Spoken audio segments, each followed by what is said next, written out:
It is February 3rd, 2011, and this is SC Center.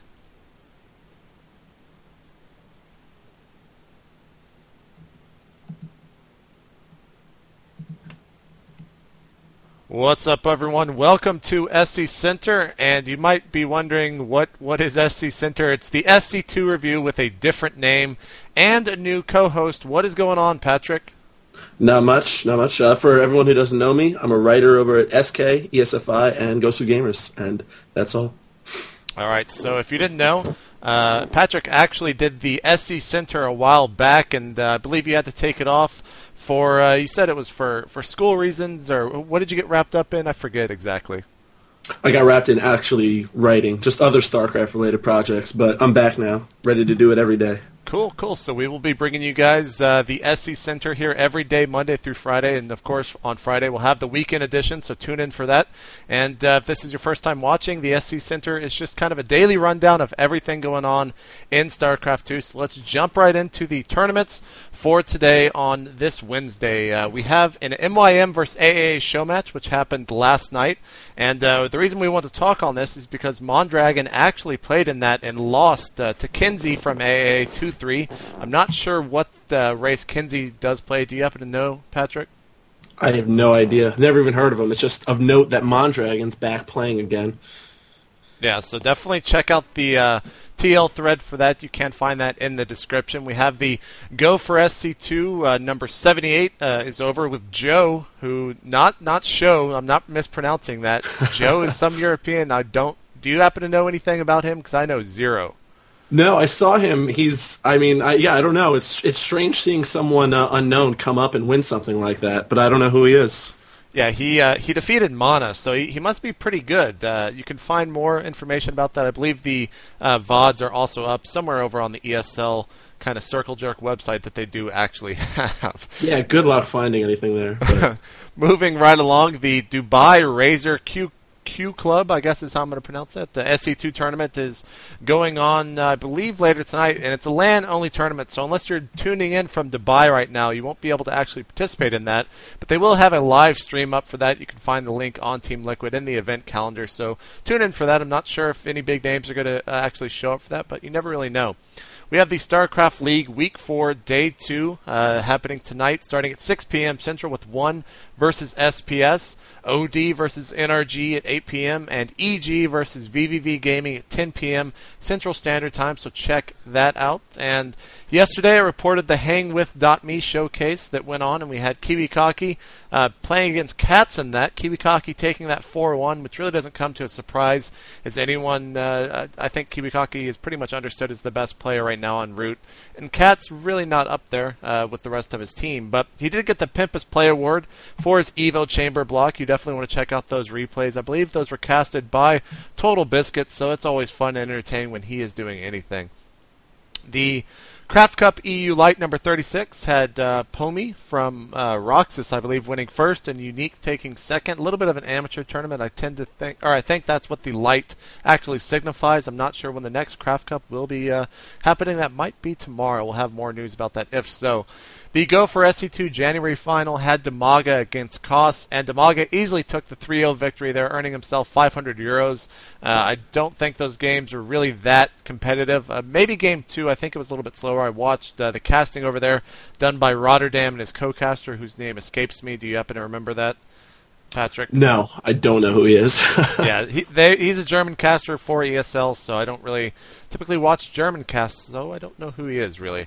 But moving right along, we have the Gosu Coaching Premier League Week 4 tonight, or actually last night with Fnatic against VT Gaming, and the results were as follows. We had JF losing to Az, TT1 beating Pokebunny, Kawhi Rice losing to Destro, and Phoenix beating Future in Game 4, meaning they went to the distance and had the ace match featuring Phoenix against Az, and Phoenix easily took that 2-0, excuse me.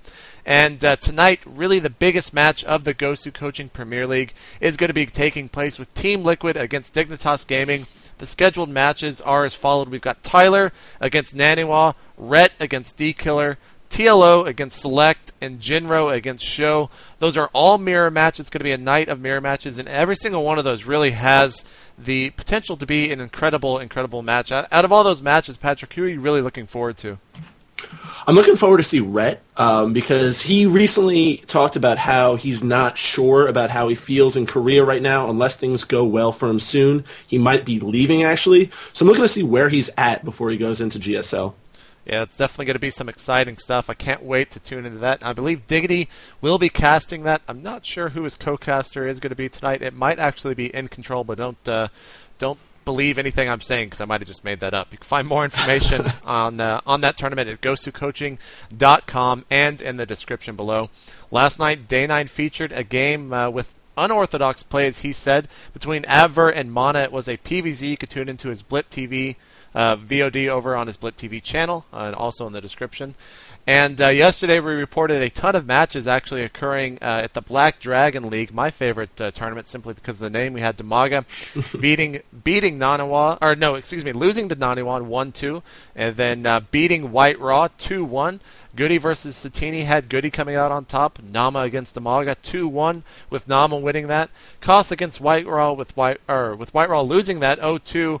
And Elfie versus DeMuslim was supposed to happen, but it was delayed and it's going to be postponed. We're actually going to be talking about that now as we move on to the daily news with Patrick. He's going to be bringing that to you guys. Right on. So the biggest news you might know something about, JP, is that MLG announced its circuit, or at least part of it, with the details, with 6 events. And for the regular season, which will be 5 events, is the first prize will be $5,000. But the big story, that's in, by the way, in Dallas and then in Columbus, Ohio. But the biggest story is the national championship for $50K, which is bigger than a GSL first place, which is $44K. Granted, GSL takes place much more frequently, but still a big step forward for American Esports and American Starcraft 2. And actually, I think it's the second biggest tournament first prize I could find, except for a Korean tournament, which will take place in May. That'll be for $90,000. So MLG plus whatever the hell In Control is doing in Southern California in March. Some big news coming up in North American StarCraft. Also, ESL is getting some new maps for its tournaments from here on out. Testbug and Repawn, a 3-player map and a 2-player map. I haven't had a chance to play on them, but I have played on the GSTL maps, and all these new maps coming out is really exciting after the bit of stagnation for the first 6 months of StarCraft 2. Staying with ESL, there's the $5,000 Euro prize pool in a new event.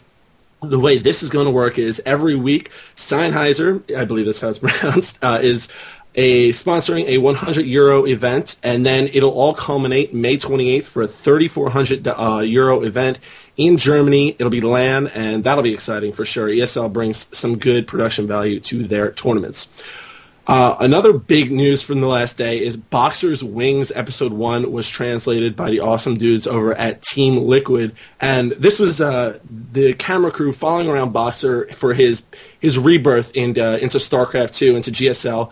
Also followed him over to BlizzCon, where I believe they talked to you, JP, right? Yeah, they spoke with me and Ryan Moore, the head admin for the MLG StarCraft 2 tournaments, and they interviewed us, asking us about Boxer, and I gotta say, the interview, from what I remember, was pretty comical. They were asking us if we love Boxer, how we actually think he kind of changed esports, and really kind of in-depth, kind of almost devotional type questions. And I was very sad to see that they did not use that, but they did have a lot of TL community members. I know, for example, they interviewed, as I'm forgetting the name, Peanut was also in that, and she made a response to that that's on YouTube that we will have in the description.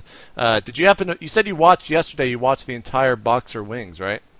Yeah, and I did see Peanut's part and her response. It was pretty amazing. What went down was Peanut, who is a caster and a longtime Team Liquid member and community member, she got to give Boxer her letter at BlizzCon, and it really had an effect on him. And on her. The letter basically said, in America, people would ask me, are you Chinese? Are you Japanese? Who are you? And she wasn't able to, 15, 20 years ago, wasn't able to really have a Korean identity. And Boxer apparently really helped her do it. And they showed this on in the episode, and then it cut to an interview of Boxer afterwards talking about how it was incredible that this Harvard-educated American looked up to Boxer in such a way, and it was really cool to see it have such a personal effect on both of them.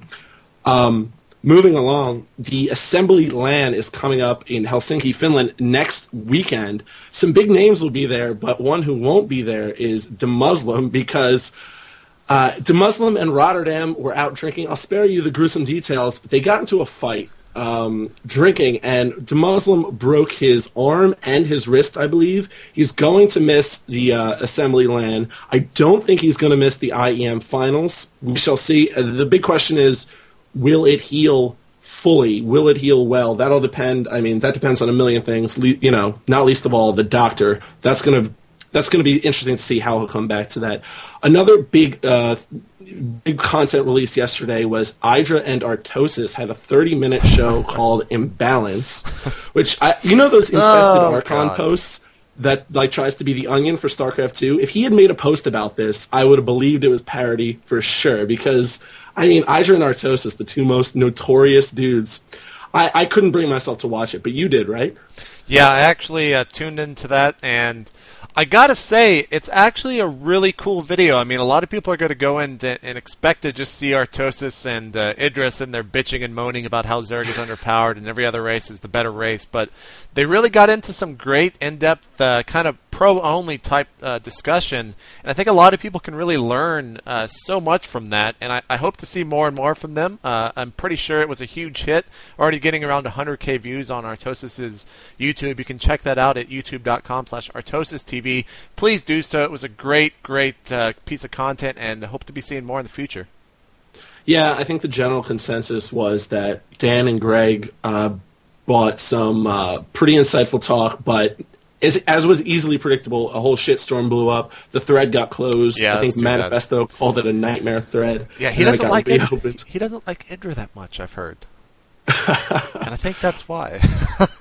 Well, to be fair, Idra really can go out of his way to shit up a Team Liquid thread when he feels like it. So I can understand being an admin and having a little bit of second thoughts. But I think the consensus, even among the TL admins, was that it was a good video, but the response was just terrible. Yeah. But they're going to do it again, I'm sure, because like you said, there was a great response to it. So last in the day in news, which is another pretty awesome news, actually, the Teams Association, which is sort of like a players' union in Korea, was just formed, and Junwee from Incredible Miracle was elected its president.